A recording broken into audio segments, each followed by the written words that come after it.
Thank you. Yeah, I really was impressed with so much of the mini grant work. I mean, I've been aware of it at a higher level, but really getting to see some of the work was really, really very fun and inspirational. Anyone else? Reflections from yesterday. Okay, well, oh, Jeff. Well, Jenny, I got to facilitate that technology breakout, and for folks who weren't in it, I just felt like it was exciting to hear about all the different ways credentials are intersecting with your work in different ways, either through transfer or innovation or just running your programs, just keeping the lights on it. Credentials span many different use cases. So a rich set of topics for us to think about today. Great, thank you. Well, the next thing we're going to be doing, if you have your agendas with you, because you will get a chance to talk about some of these things, is we're going to be breaking into some small groups for discussion, and we are going to ask you to deliberately mix it up, and to the degree that you're able, not sit with the same people you sat with yesterday or worked with in a group. And if you came here with someone, likewise, maybe split up that pair and hear some different voices and have some different conversations. So I think we have enough places for the groups to be at these front 3 tables. So I'll let you guys take a moment and relocate as you see fit. And then each table has a set of, is going to have a facilitator who's going to help them answer some questions, take some notes, and then we'll do some reporting out. That table over there needs to mix up a little bit.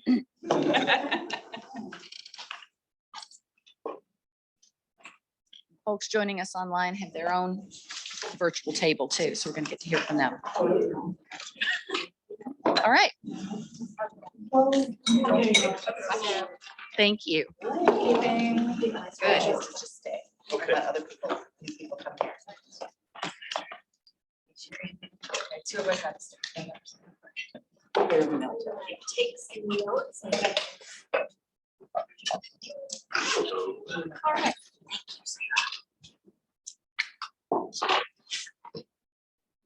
Somehow, just forgot to question.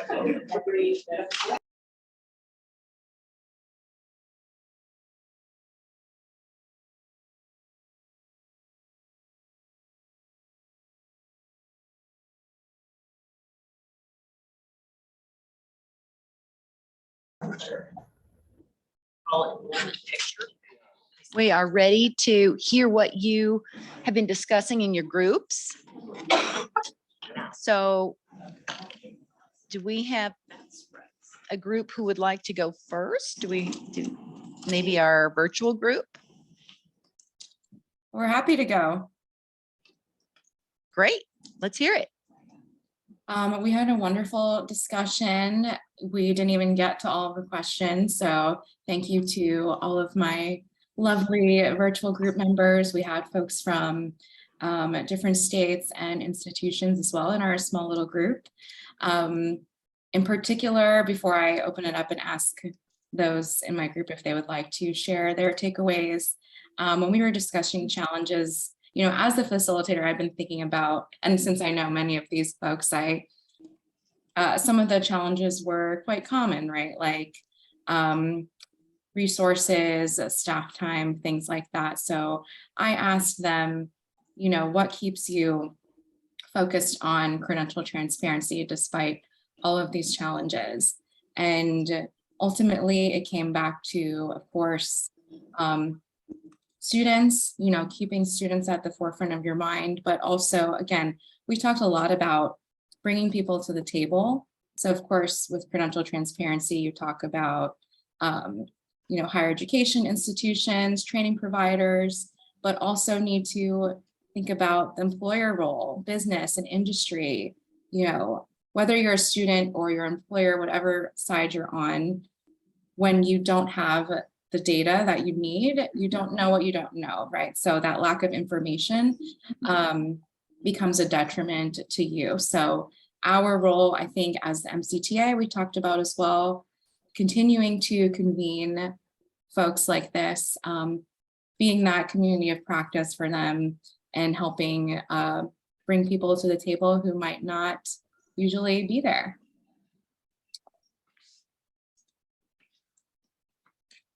Well, I gave the mic to another group. Now you can't hear me. Thank you. I'm trying to figure out the best way to share the microphone for folks. That was really wonderful. Thank you, Jan. Did any other members of your group want to share with us at this point? Well, yeah, Marty, I think she would like to. Yeah, and another thing we talked about is the fact that, you know, the states need to come together really for the benefit of the student, because each state is kind of doing their own thing. And, you know, we've got a population now that's very mobile, you know, moving from one state to another state. And, you know, all those tools are different for each state. And so that's why Credential Engine is so valuable. If everything can be in one place, that, you know, a student can go out and they can look, if they're on the Kansas-Missouri border, they can look at credentials for Missouri, for Kansas. There's a place where they can look at high wage, high demand, you know, across states, so that it doesn't make it so difficult for students to have to navigate so many different applications to get the information that they need. And there's so much information. We did talk about that too. There's just so much information. We need to find just a better way for students to access it in an easy way. Great, thank you. Anyone else from your group? All right, well, thank you. All right, I have volunteered Rachel's group to go next. Here you go. Thank you, Jenny. We're excited to follow the online group. I'll share out a couple of key topics that our group discussed as it relates to focusing on credential transparency and what you're trying to achieve. I think we had a real strong interest in understanding more about the identification of micro-credentials and badges and really following that work. It was also mentioned in our group that while there might not be strong state leadership support of credential transparency efforts, participation in MCTA has really helped to get a pulse on what's happening nationally in credential transparency. We certainly don't want institutions to have FOMO, the fear of missing out what's happening nationally. So this is an intelligence gathering aspect, this meeting and learning from other states and institutions on what they're doing. I think what we really heard as an opportunity to overcome a common challenge in states is case making. How can we make that case to state and institutional leaders that publishing data using CTDL to the registry is going to have a tangible benefit on the students and learners within a state? So really thinking through what is that hypothetical story that we could tell on how a student would benefit, and what are the good things, and how does this impact residents of the state? I asked the group what their ideas are that we could do together as a region, and there were a couple of topics that came up. Several members of our group attended yesterday's session around software, and I think there's a real interest in learning what MEC's common software package negotiations could help the Midwest states do.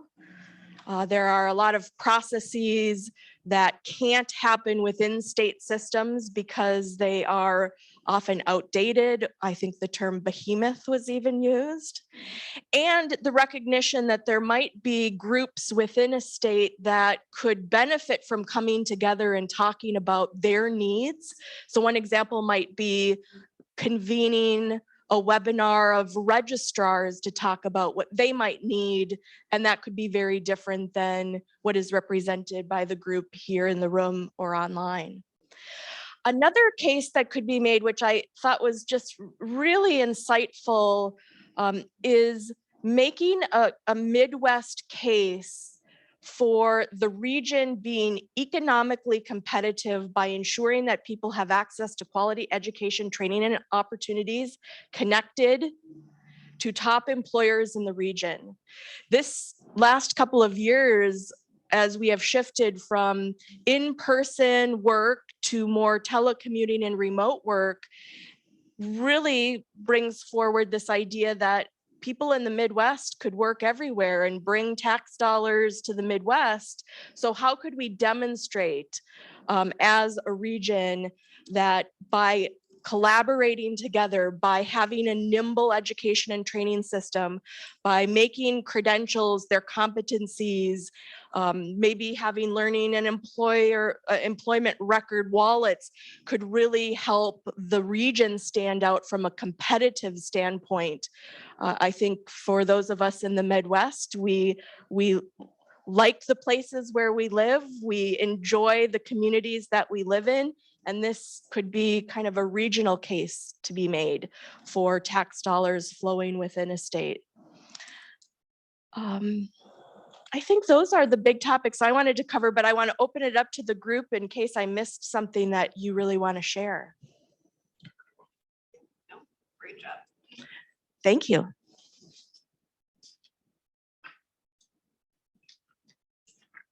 Thank you, Rachel, and the Rachel group. I appreciate all of that you had. And this idea of it being another layer in what we continue at MAC to discuss is how do we make the case to the nation for all the things that we as Midwesterners and as the Midwest have to offer. And this is an important piece, an important layer there. So thank you. All right, Anna. Awesome. So our group and our conversations, first of all, the first two report outs were so comprehensive and so good. And echoed a lot of what we talked about on our group, which I think underscores the fact that we are all very much in the same place and in the same boat on this. And the core of our conversation and what we were looking for MEC and MCTA and just us as states and fellow practitioners in this space was collaboration and coordination as we're in this new frontier. And helping to build sustainable structures and programs and solutions within it.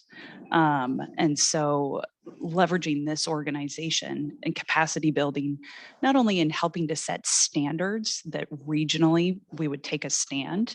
I think a really fascinating thing that came out was comparing and looking at the void of what assumed practices are that we have in associate's degrees, bachelor's degrees, the number of credit hours that exist there.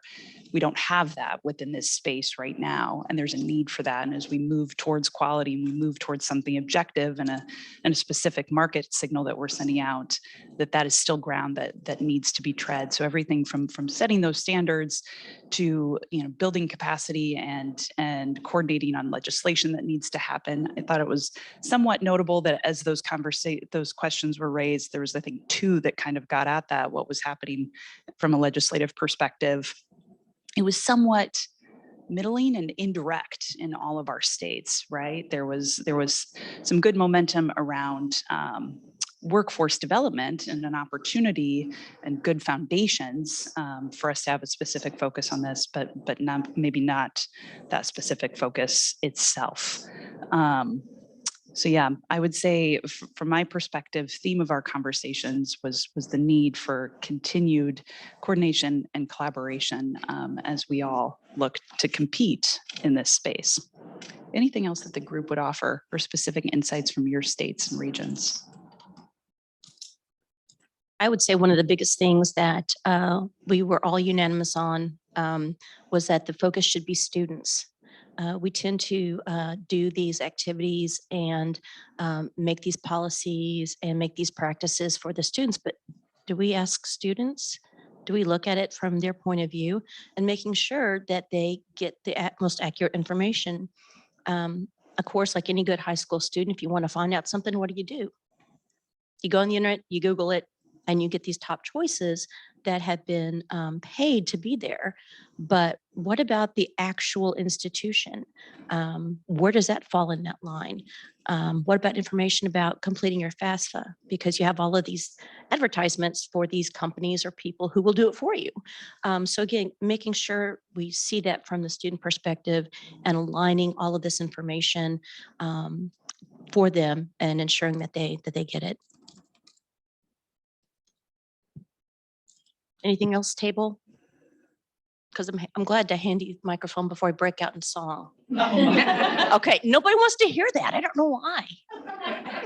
Thank you. Well, I was actually getting pretty excited there for a moment. So Jeff, what about your group? Great. Well, we had a fun conversation about lots of topics, primarily touching on the role of non-credit learning and how non-credit versus credit is a overlay within the credentialing space, micro-credentials, badges, potentially leading into degree programs for credit. And just to say that it seemed as if there's a risk of having two different kinds of learning experiences for learners. And some of that can be driven just through the financial aid and policy implications that we've decided to not support financial aid for non-credit learning.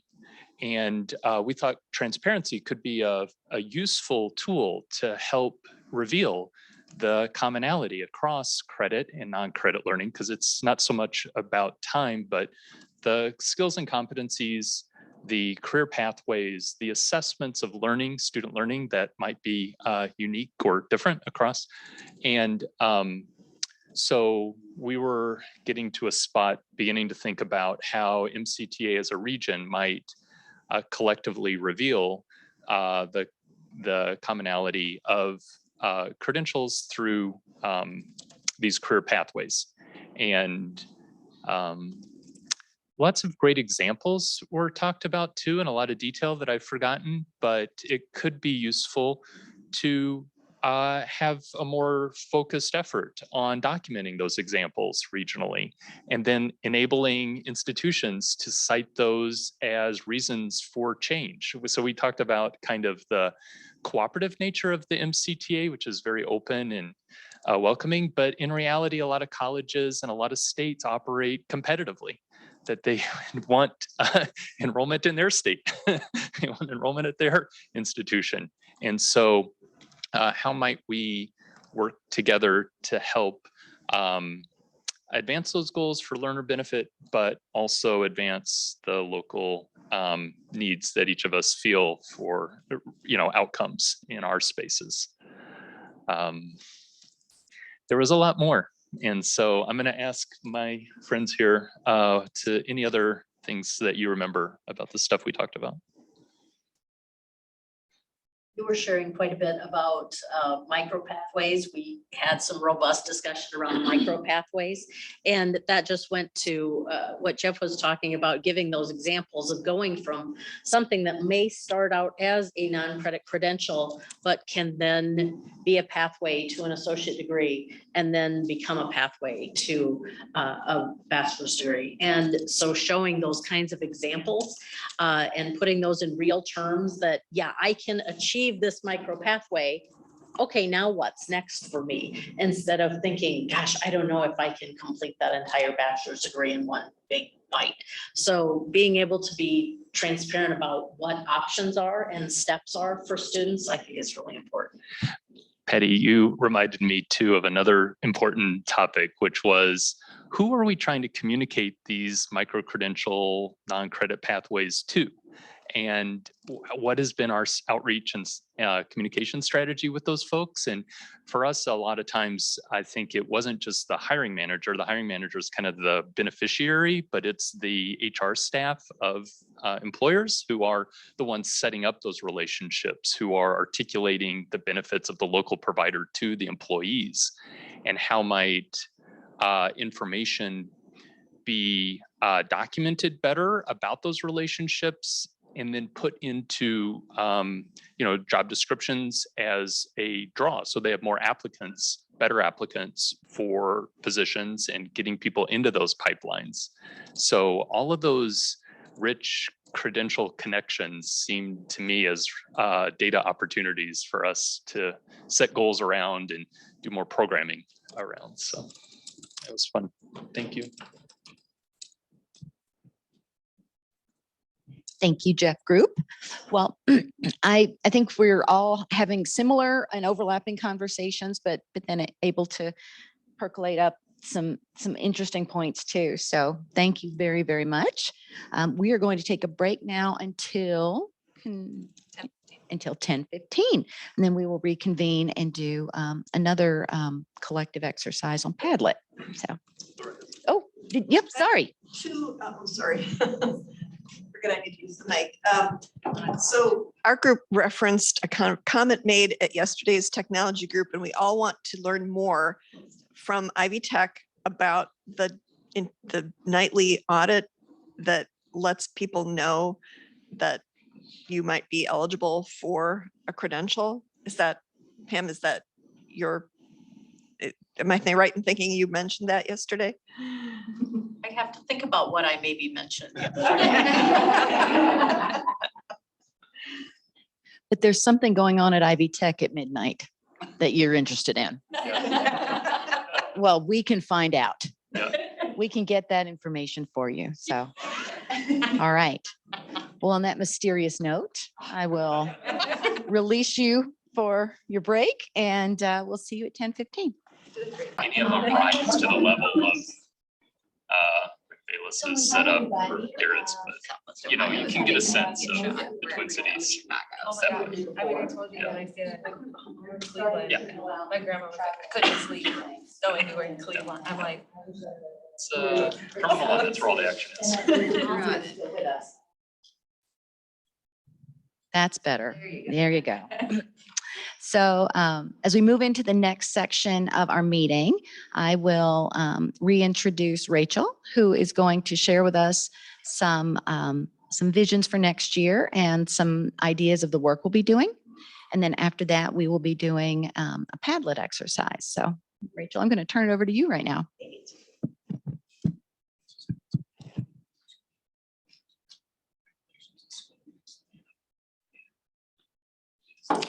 Thank you, Jenny. So this summer, we actually reached out to all of the state partners that Credential Engine works with, including all of the MCTA states, to ask you to complete a self-assessment. And we said that we would share the results of the self-assessment with you. And so we are fulfilling our promise. I want to talk a little bit about why we really created this self-assessment and what we hope to get out of it, not only, I think, here in today's MCTA convening, but also from a credential transparency and Credential Engine perspective. So several years ago, Credential Engine, in coordination with 12 of our national partners, created a state roadmap and action guide to really chart the path forward to credential transparency within states. State leaders are really in a unique position, and I would even expand this to say state and institution leaders are in a unique position to really prioritize credential transparency and align it to efforts that are happening within the state. To do so effectively, we have to create systems within states and institutions where data on credentials is easily accessible and understood by the stakeholders we work with, whether they be learners, employers, and across education and training providers. Data should, of course, be comparable to make sure that everyone can find the best options for them.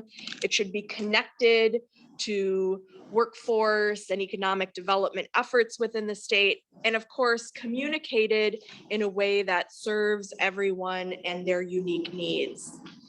This state roadmap identified really 6 main topic areas that can help states move from awareness to existing to enduring action. So regardless of where a state or even an institution finds itself on the roadmap, this document provides not only specific recommendations for how to proceed, but some case studies of states who Credential Engine works with, including several in the Midwest, on how they've approached the work within their own state. So this summer, we asked all of you to rate your progress along the roadmap using a 3-point rating system. A score of 1 represents that work is really just starting. A score of 2 means the efforts are underway, and a score of 3 means that you have really established practices within the state. For each step, we also asked you to give us a little context. So I want to walk through each of these steps along the roadmap and show you the aggregated results of Midwest MEC states, where you've been successful to demonstrate common approaches and where there are opportunities to develop more established practices. We of course start with understanding the value of credential transparency. And here it's really to be able to articulate through clear use cases, whether it be from a student, worker, employer, educator, or even policymaker perspective, why this work is so important. This work, clearly by your score of 2.3, is definitely underway in Midwest states. The mission and vision of credential transparency is highly aligned to many of your state and institution strategic plans, goals, and related initiatives. And there is also some work to do to educate state leaders on how credential transparency supports and connects to these goals. So while some states are very advanced in building that use case, other states recognize that there is some work to be done. And of course, many states and institutions are still experiencing and dealing with the lingering effects of the pandemic, both in higher education and workforce training, that may have set back progress over the last 2 years. And I think we heard from our table breakout sessions earlier this morning that making the case is really an important step in this process. So when it comes to communicating those clear use cases to benefit students and committing to using a common language like our credential transparency description language and identifying data about credentials and competencies to make publicly available, work in the Midwest is underway. Your self-assessment progress here recognizes the importance of clear and coordinated communication to promote credential awareness, and that includes credential pathways to all stakeholders, including students and learners who are looking for credentials that meet their education and employment goals. You also really celebrated the work that you have been doing to make rich data on credentials and their outcomes available, whether this is the inclusion of cost and financial aid, information on accreditation, or other supporting outcomes data around employment, occupations, and wages to really support the use cases that you've identified. It's true and was reflected in the Midwest states' answers to our self-assessment that many states start with a particular credentialing data source in mind. This is actually true of many of the states that work with Credential Engine. For some, this is often the state's list of eligible training providers that are those training programs and credentials that the Workforce Innovation and Opportunity Act, or WIOA, programs can help to support. For other states in the Midwest, these are the program inventories of your community colleges. So there's recognition amongst all of the Midwestern states that you have made strides in using that common language, the CTDL, to make data available. And there may be gaps that exist in the data that you have access to in fully making all of your information on credentials transparent. Of course, we know that credential transparency doesn't happen in a silo. States have really been focused in these past few years and really to help prepare residents for jobs in that ever-changing economy and environment as we've gone through a pandemic and a change to some of the industries that might be in demand and growing, and having that common language and a shared space for cataloging credentials is really a foundational element to help support all of the other work that your states and institutions are approaching in setting goals that help to strengthen quality, attainment, equity, access, and affordability. Based on your scores and comments, again, rate in that middle range of the spectrum scale.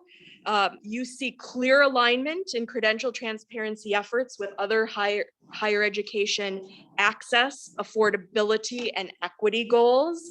And as more and more states, including several in the Midwest, Minnesota, Missouri, are working with national organizations like National Skills Coalition, or have state mandates to define quality or credential of value metrics, this work is being seamlessly tied to credential transparency in order to signal what high demand credentials and their outcomes lead workers and learners to accessing in-demand jobs, and probably most importantly in a lot of states' quality definitions, that career pathway connection, whether it's moving from non-credit into credit bearing or on their pathway to a degree.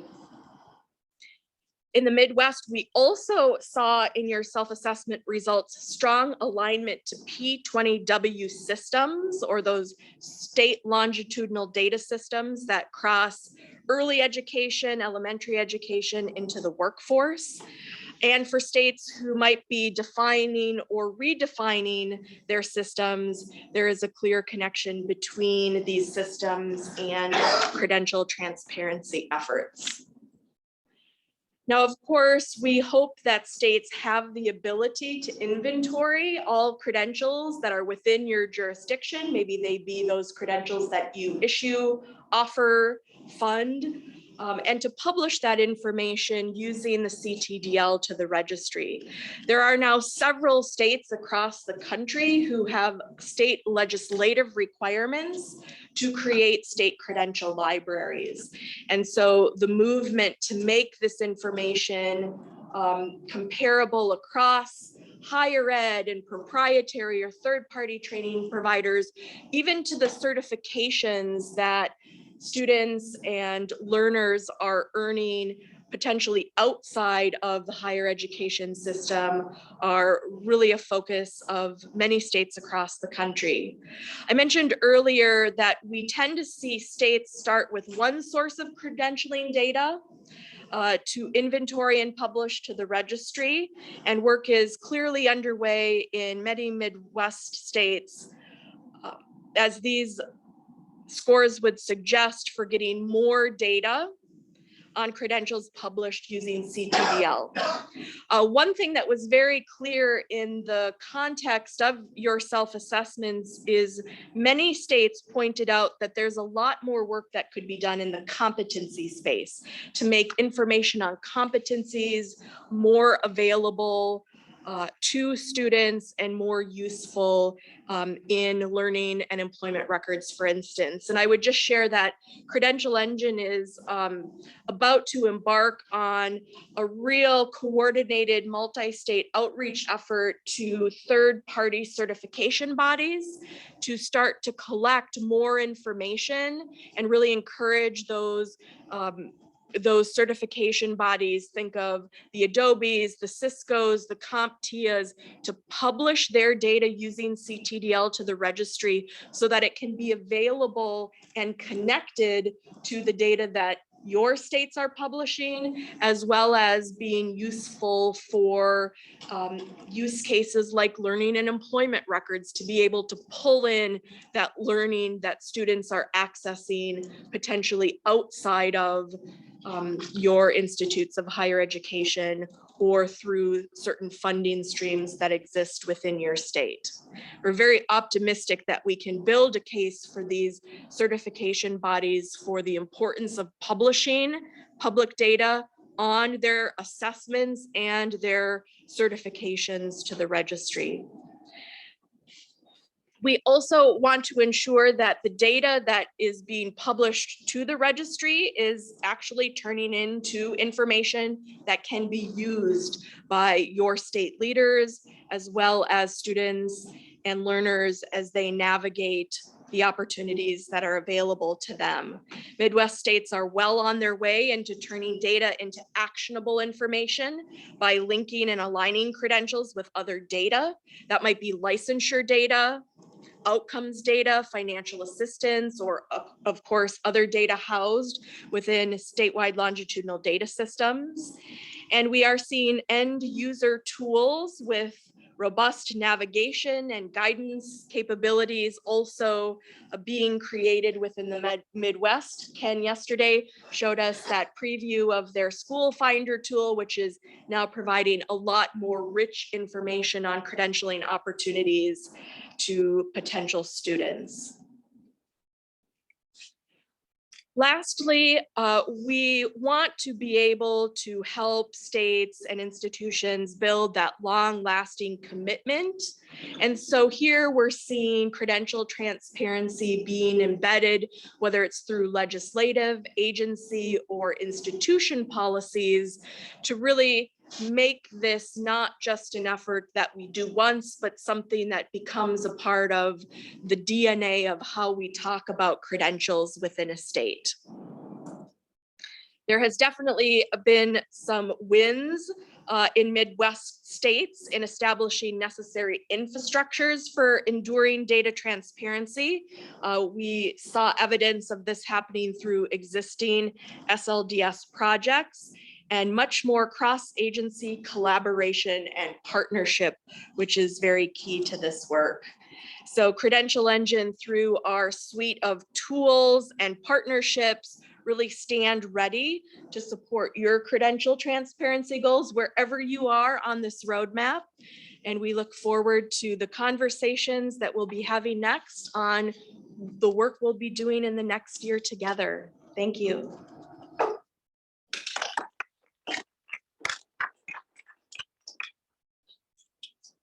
Thanks, Rachel. Hi, everyone. I'm Annika Manny. I'm a principal with Edbridge Partners, and we are consultants supporting the MCTA and the collaboration between MEC and Credential Engine. So I'm gonna lead you through the last part of our agenda today. We're gonna have an opportunity to discuss 3 questions together and to sort of save our answers in a Padlet as we go, so we can use that as we sort of determine what's happening in the next after this, after this grant comes to an end this December. What are we going to do next as a group together? So the first topic we're going to discuss is, what would you all like to see from the MCTA as we move into the next year? So this year we've focused on things like the Pathways Action Team. We looked at cyber pathways specifically. We explored some autonomous vehicle industry. We've put together lots of resources. We've worked on the roadmap together. We've had this convening. So what's next? Like what would be most helpful to you to move your work forward? So I'm going to ask everyone to just think about that on your own for a few minutes. Jot down some notes. This is the QR code and the link to the Padlet. And then I'm going to ask in about 5 minutes, ask you to sort of share with your colleagues at your table and just talk a little bit. And then if someone in your conversation group would add your thoughts to the Padlet, it doesn't need to be every single person, but if someone can get on there within your group, that'd be great. And then online, you guys, in about a few minutes, we'll turn the speakers down in the room so you guys can just talk to each other and you won't be distracted by us talking and we won't hear you. So just a few minutes now to just think to yourself, what are some things you'd like to hear for us to do in the future? And then we'll go on for that.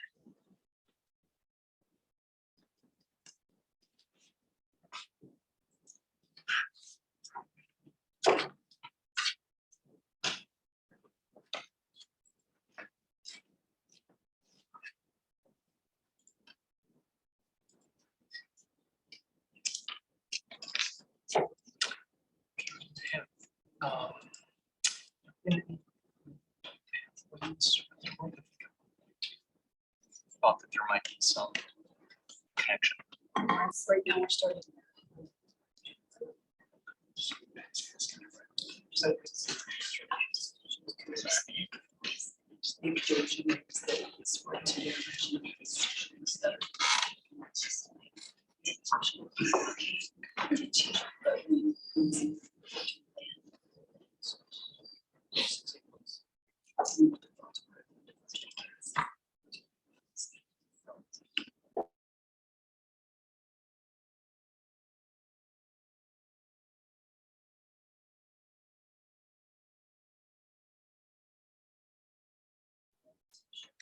Okay, at this time, I'll ask you all to turn to a partner or your virtual partner, your virtual table, and talk a little bit about what some of your thoughts are. And if, again, if you can add those thoughts to the Padlet, that would be great.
Hi, everybody. Please continue on with your work. I wanted to say thank you all for being here. I need to catch a flight. And so, again, so nice to meet some of you for the first time in person and lovely to see those of you whom I've seen before. So this will not be the last time our paths cross. So, thank you so much. I'm just delighted with this work and excited to see what happens in the years to come. Leaving you in Annika's very more capable than my hands. So Take care, Jen. thank you. Okay, great. So we have some really good stuff up here on the board. Would anyone like to share something that they added or something that they liked? And feel free to add your thumbs up if there's a particular idea on here that resonates with you. Anyone here in the room want to share?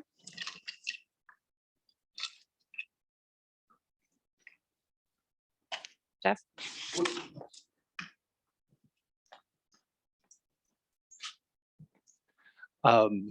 We had a rich discussion about a lot of different things, but the one thing that I was thinking about when you asked for comments was that even though we're a regional group, we're also participating in national efforts as well. And it's important to just be explicit about those connections so people feel and can see the through lines of any of the effort that they go to support MCTA is contributing towards a consistent pathway towards growth and change in the future. And so we talked about Credential as you go. That's a innovative part of the credentialing space, and we've got good partnerships there, but we haven't really been super explicit about all those threads and connection points. So I thought that was worth thinking about. Thanks. How about online? Anyone online want to unmute and share something they added or something that's resonating with them on the board?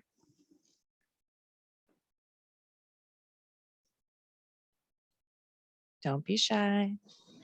This is Jen. I am just seeing marketing toolkit, and that's interesting to me.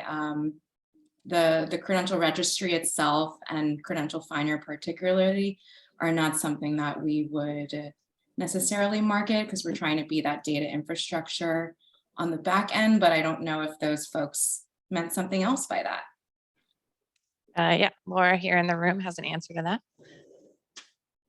So we weren't necessarily thinking about student marketing, but rather marketing to stakeholders like legislators, board members, faculty, registrars. I mean, all the people who need to get behind the development of the infrastructure.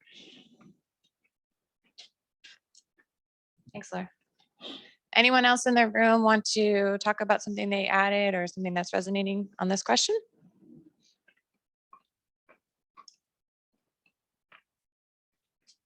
Okay, I'm going to move us to our next question and our next Padlet. So our next question is, how should we organize the MCTA? So, and under this grant, we've been fortunate to have funding from Ascendium that's allowed us to hold quarterly meetings, to create some working groups and action teams that have met in between quarterly meetings.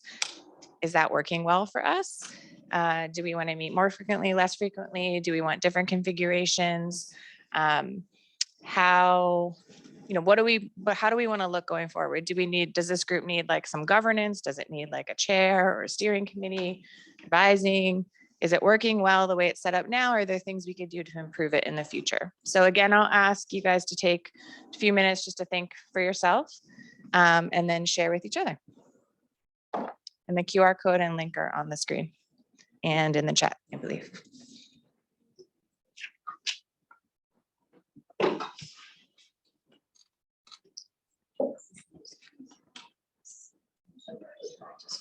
Yeah.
Okay, if you haven't already begun to share with a friend, now's the time to do that.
Okay. Would anyone like to share some of the things that they put up there or that they've liked? Anyone in the room? The physical room?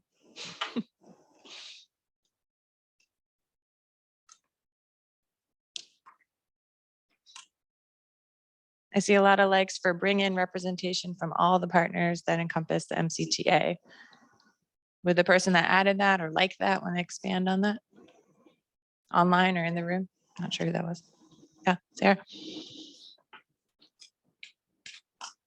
Thank you, and I promise I still will not break out into song. The part where it says bring in representation from all the partners, when we originally put together MCTA, we really tried to get those folks involved. So if you know connections that you would like to share, people, please let us know so we can reach out to them and get them on our list. and make sure that they are invited to these conferences and they are invited to these meetings. Sometimes we don't know what we don't know. So again, if you know folks at these different agencies or offices, just let us know and we'll definitely reach out to them. Thank you. Yeah. To piggyback off of that, and since we've been talking about like transparency and visibility throughout this, one of the notes that we made was keeping the website maybe more up to date or putting the event information on there. It can just be kind of hard right now to figure out like when meetings are happening or how to join them if you're not on the listserv. So that might be one way that we can create more visibility and therefore maybe get more partners that aren't on our radar right now, but want to be involved. So just a thought.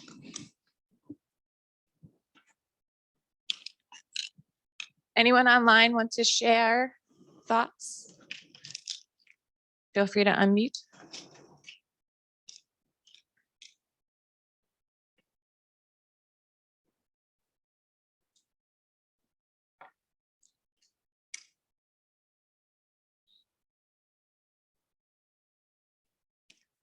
I can't see y'all, so if someone's raising a hand, I can't tell, but if you want to just unmute and speak, that's fine.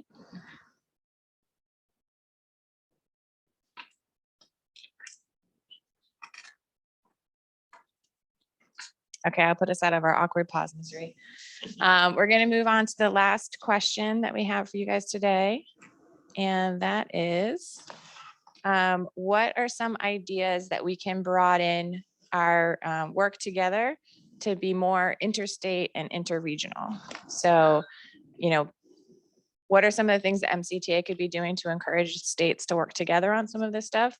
And also for the Midwest region to perhaps work with folks in the Western region or the South or in the East. Are there some things that we can be doing or places where we can be collaborating to do that work? So again, I'll ask you to take just a few minutes to think for yourself and jot down some ideas and then share with your colleagues.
Okay, at this time, I'll welcome you to talk with your colleagues.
as a result. I'm sure. So, Is it one of those things like- All right, great. Ask you guys to wrap up your conversation. soon, that would be. I think my board is refreshed. Uh, Okay, great. Anyone in the room or online would like to share what they put up here? Yeah, Laura. Can you tell I used to sit in the rows of any class? So the state level, where is that up there? Oh, it's further down on the page, I think. Oh, do state specific convenings. So MEC does this round of dinners every year in every state, or at least they used to. And having like the member from the state, the Credential Transparency Alliance member from a state, work with MEC on pulling together the right people for a virtual state-specific convening that's sort of a show and tell, an update, and a discussion of the opportunities, just on a state-by-state basis. Duly noted, thank you. Mec is listening. Great. Jess, did you? Oh, no. Oh, okay. Decisions. Okay. Anyone else in the room want to share some thoughts on this piece?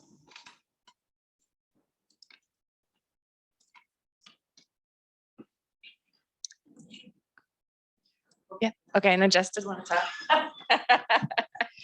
talk. We talked about how on some of the meetings that we've had with this work, we've been introduced to other states. And so helping to facilitate a process of information gathering between states, information sharing between states that maybe goes beyond the convening. So a state has a specific need for information to connect them with best practices and then facilitate that meeting process. Anyone else want to share? Sarah? I just have a question.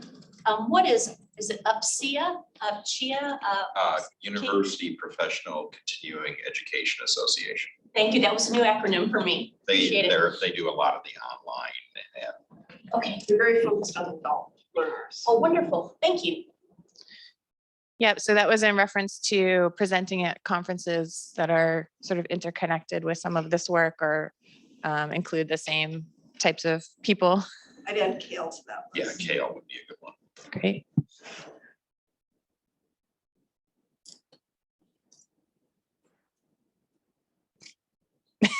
There you go. Literally added. So anonymous. Nobody knows who did that. Anyone online want to share any thoughts on this last board? And yes, if you're looking at our clocks, we are definitely going to end early. This is coming to an end very shortly. But I don't want to leave your online folks behind. All right, thank you all very much. At this point, I'm going to welcome Sarah Appel to come up and just wrap us up for the today.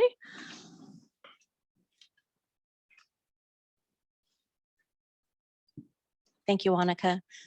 Thank you all so much for attending, those of you virtually, those of you here in the room. It was wonderful to be able to spend some time and get some feedback from you on ways we can move forward. Again, we are always interested to hear what your thoughts are on our presentations, on our collaborations, and especially our meetings. So shortly you'll receive an evaluation for the last day and a half, and we ask that you complete that and send it in. It'll just help us with, again, next steps moving forward. Is this something that, we might want to repeat, next year? So again, your feedback is really important, and we do listen. I've actually sent off a message to Jenny saying, hey, there's this comment about the state visits that we might want to share with Susan. And so that's already in the hopper. So again, thank you so much. Besides that, we also have an upcoming MCTA meeting on November the 17th. So we look forward to seeing you and hearing from you again, and we'll be able to go over some of the materials from today's meeting. And if you have any questions, you can always reach out to any of us at Met Credential Engine, Annika, Rohit. Rohit, did you stand up and introduce yourself? Okay, because that's unfinished business in my book. Because Rohit is he's on the calls, he's there, he's like backup for our backup for our backup. He is our technology person. So Rohit, I'm going to let you introduce yourself on the last 3 minutes. I don't need 3 minutes. Hi, everyone. I'm Rohit Tandon, stand up, a principal with Edbridge Partners. So I'm Annika's backup on a lot of this work. You probably see me on calls. It's nice to see all of you in person and the folks on the virtual. It's nice to see you guys again, and I look forward to next steps and ongoing work. Thank you. And when Rohit grows a beard, he looks like George Clooney, but his wife makes him shave it off because she doesn't like it. I see male heads nodding. Yeah. Well, again, thank you for joining us. Please give yourselves a round of applause for all of the hard work that you've done over this last year. We know that you've been involved in these teams and meetings and writing things and reviewing things for us. And this wouldn't happen without your work and contributions. So thank you. And please have a safe travel and stay healthy. Thank you so much.